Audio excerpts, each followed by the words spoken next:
안녕하세요. DK 메디칼 시스템과 함께하는 날씨와 건강입니다. 발은 우리 몸의 체중을 그대로 떠안아 하루 종일 활동하는 부위인데요. 하지만 정작 발 건강에는 소홀한 경우가 많습니다. 오래 걸어서 그렇겠지, 신발 때문이겠거니 하면서 그냥 간과하는 경우도 많은데요. 하지만 통증이 지속될 경우 족저근막염으로 이어질 수 있어 주의가 필요하다고 합니다. 족저근막염이란 어떤 질환인가요?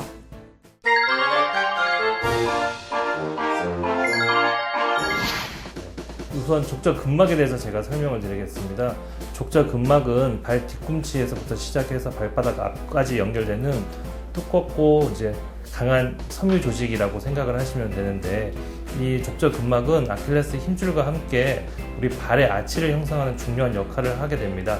하지만 여러 가지 원인에 의해서 족저근막에 손상을 받게 되고 충분히 치유가 되지 않는다면 염증이 발생하고 이로 인해서 통증이 발생하게 되는데, 이를 족저근막염이라고 합니다. 족저근막염으로 병원을 내원하신 환자분들의 연령층이 되게 다양한데, 이 연령에 따라서 발생하는 원인도 다양하다고 볼 수 있습니다.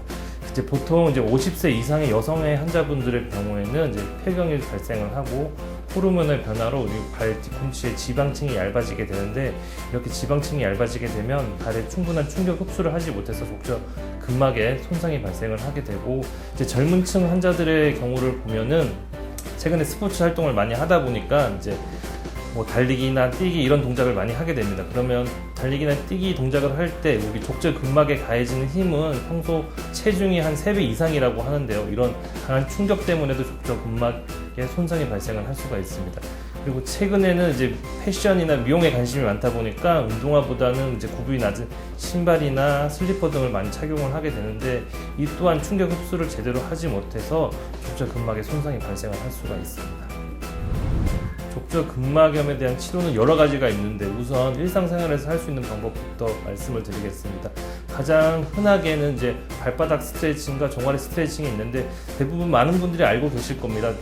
발바닥 스트레칭의 경우에는 발가락을 위로 꺾어준 다음에 그럼 우리 발바닥이 좀 당겨지게 됩니다. 당겨지면 그 당겨진 족저근막을 따라서 골프공 등을 많이 사용을 하시는데, 골프공이 없으신 경우에는 주먹을 이렇게 말아치고 이 뾰족한 부분으로 족저근막을 따라 꾹꾹 눌러주시면 되고, 그리고 종아리 스트레칭의 경우에는 계단을 많이 이용을 하시는데, 계단 모서리에 발을 올려놓고 하중을 가하게 되면 발목이 위로 꺾이고, 그렇게 되면 종아리가 당겨지는 걸 느끼실 수가 있습니다.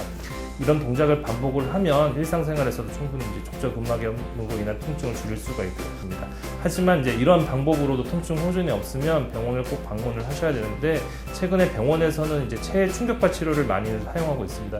체해 충격파 치료는 분당 1000에서 1500개 정도 강한 충격파를 줘서 발 뒤꿈치 통증이 있는 부분에 충격을 주게 되면 혈류 공급이 원활해지고, 이렇게 혈류가 원활해진 공급을 통해서 염증이 줄어들고 치유가 촉진되는 그런 원리를 이용해서 하는 치료 방법이고, 치료 시간도 보통 짧기 때문에 치료하고 나서 일상생활도 충분히 가능하기 때문에 적극적으로 치료를 받아보는 걸 권해드리고, 체해 충격파 치료에도 반응하지 않는 분들은 주사 치료도 고려를 해볼 수가 있는데, 주사 치료도 스테로이드 주사부터 증식 치료, DNA 주사, 콜라겐 주사 되게 다양한데, 이 부분에 대해서는 병원을 내원하셔서 진료해 주시는 선생님과 상의를 해보는 것이 좋겠습니다.